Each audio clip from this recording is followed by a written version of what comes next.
नमस्कार। जनसेतु मध्य प्रदेश छत्तीसगढ़ में मैं आपका स्वागत करता हूं और आज मैं एक ऐसे विषय को लेकर आया हूं, कानून और पुलिस विभाग और प्रशासन क्या वास्तव में जनता की भलाई के लिए होते हैं? नहीं। इंदौर में एक ऐसे वाकये से आपको रूबरू करवा रहा हूं जो आपके रोंगटे खड़े कर देगा, जो पुलिसिया लापरवाही की एक गंभीर मिसाल के रूप में आपके मन मस्तिष्क पर छाप छोड़ जाएगा। हुआ ऐसा कि 23 दिसंबर 2025 को ग्राम मगरखेड़ी में सुरेश पाटिल जी घूमते हुए निकले। उन्होंने वहां एक खेत की बागड़ पकड़ ली और उस बागड़ में उस खेत मालिक हार्डिया ने करंट छोड़ रखा था, जिससे वह चिपक गए और एट स्पॉट उनकी मृत्यु हो गई।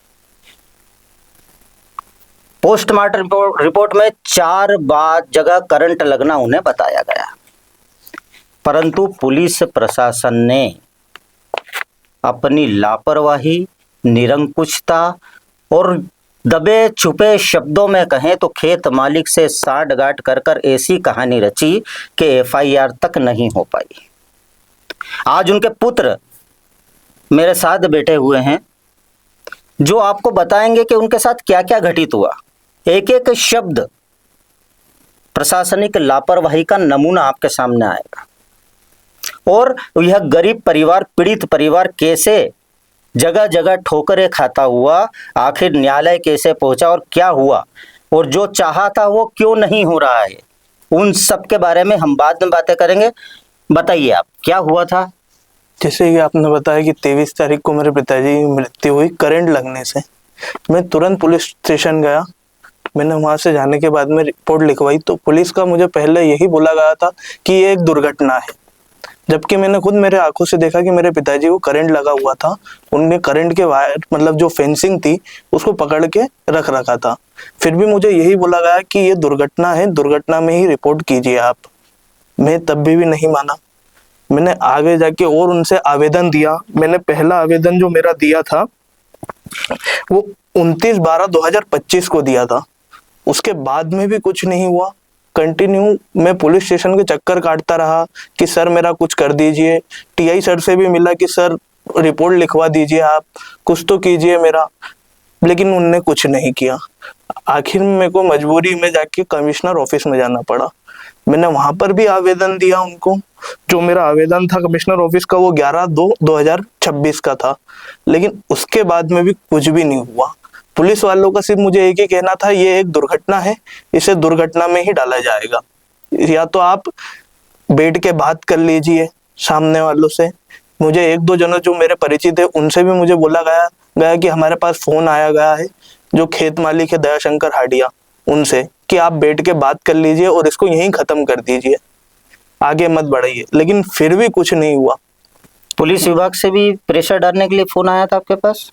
नहीं, पुलिस विभाग से प्रेशर नहीं, उनने सिर्फ मुझे इतना बोला था ये एक दुर्घटना है जो आप दुर्घटना में ही कीजिए। जबकि शुरुआत से मेरे पास जो प्रूफ और एविडेंस है कि उनको करंट लगा गया है, मेरे पास ऐसे कुछ एविडेंस है जिसमें खुद तार के मैंने फोटो खींच रखे हैं जिसके अंदर तार से करंट उतारा गया है नीचे। फिर भी मुझे सिर्फ यही कहा गया कि एक दुर्घटना है, दुर्घटना में ही करा जाएगा इसका। इसकी जांच किसको सौंपी गई थी पुलिस विभाग द्वारा? राहुल भथौरिया जी करके हैं। क्या वो सब इंस्पेक्टर हैं? नहीं, वो हेड साहब है। अब देखिए, एक हेड कांस्टेबल को इतने गंभीर मुद्दे की जांच सौंपना, सबसे पहला प्रश्न चिन्ह यह है पुलिस विभाग पर। दूसरी चीज, एफआईआर नहीं लिखी जाती पुलिस कमिश्नर ऑफिस तक शिकायत होने बाद भी। हाँ, उसके बाद आपने क्या किया? उसके बाद में फिर मेरे कुछ परिचित थे, उनसे मिलकर मैंने बात करी और कोर्ट में पर आवेदन वगैरह जो भी आगे की होती प्रक्रिया वो मैंने करी। तो उसके बाद में जो कोर्ट से मुझे पहली तारीख दी गई 6/4/2026 की, तभी भी कुछ भी नहीं हुआ। पुलिस को बोला गया था कि आपको जो भी आपकी स्पष्ट करना है आपको आके दीजिए, लेकिन वो 6 तारीख को जो फर्स्ट कोर्ट डेट थी उसमें भी कुछ नहीं हुआ। आखिर में कोर्ट ने फटकार लगाते हुए टीआई साहब को, जो नेक्स्ट अभी मुझे कोर्ट डेट दी गई है 7 तारीख 5वां महीना 2026 को, उसमें टीआई सर को बुला के और कुछ उनके जो स्पष्टीकरण रहता है वो करने के लिए बोला गया। यानी कोर्ट के आदेश के बाद भी एक नॉमिनल एफआईआर हुई। हाँ, जो दुर्घटना में एफआईआर हुई है वो भी मुझे बिना बताए हुई है 17 तारीख को इस महीने। तो कोर्ट के आदेश भी अब पुलिस प्रशासन नहीं मानेगा, ये दूसरा सबसे गंभीर प्रश्न। और क्यों नहीं मानेगा? क्योंकि इनके पास फोन आ चुके हैं, इनके पास कह चुके हैं कि बैठकर जो भी हो इसका निपटारा कर लीजिए। अब बैठकर निपटारा करना, यह तीसरा प्रश्न। बैठकर निपटारा करना क्या होता है? क्या बैठकर निपटारा पुलिस प्रशासन ने कर लिया है तभी पुलिस प्रशासन इन्हें ऐसे नचा रहा है? एक सवाल तो यह उठता है, आखिर कब तक? और क्या आपको इसके अंदर कोई मुआवजा राशि मिली है? कुछ भी मुझे मुआवजा अभी तक वगैरह कुछ भी नहीं मिला गया और कुछ भी नहीं हुआ है। मैं बस पुलिस स्टेशन के चक्कर काट रहा हूँ और पुलिस वालों से परेशान हो रहा हूँ। कमिश्नर ऑफिस तक में जाके मैडम से एक मैडम थी उनसे बात करी, उनके सामने रो चुका हूँ, लेकिन मेरा कोई अभी हुआ नहीं कुछ भी। मेरे हाथ में वो एफआईआर है जिसके अंदर पुलिस प्रशासन ने लिखा है कि विद्युत मंडल इसके लिए दोषी है। अब विद्युत मंडल दोषी है तो विद्युत मंडल भी सामने आकर इनको मुआवजे की राशि नहीं दे रहा। ना ही अगर दुर्घटना ये बता रहे हैं तो दुर्घटना में कलेक्टर निधि से सहयोग राशि प्रदान की जाती है, मुआवजा राशि प्रदान की जाती है, वह भी आज तक नहीं है। आखिर प्रशासन चाहता क्या है? ये कई प्रकार के गंभीर प्रश्न हमारे ऊपर पैदा कर रहा है।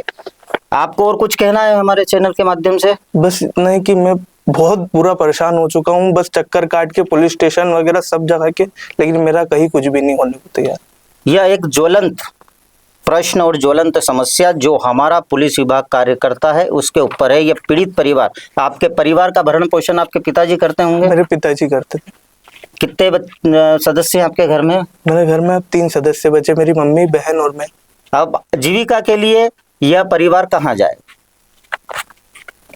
पुलिस प्रशासन इस प्रकार की प्रणाली यदि रखता है तो क्या आम जनता का विश्वास उससे उठ नहीं जाएगा? हमारे चैनल के माध्यम से हम पुलिस प्रशासन को चेता रहे हैं, हम प्रशासन को चेता रहे हैं कि यह कहानी अब समाप्त नहीं होगी जब तक कि इनको और इनके परिवार को पूरा न्याय नहीं मिल जाता। नमस्कार।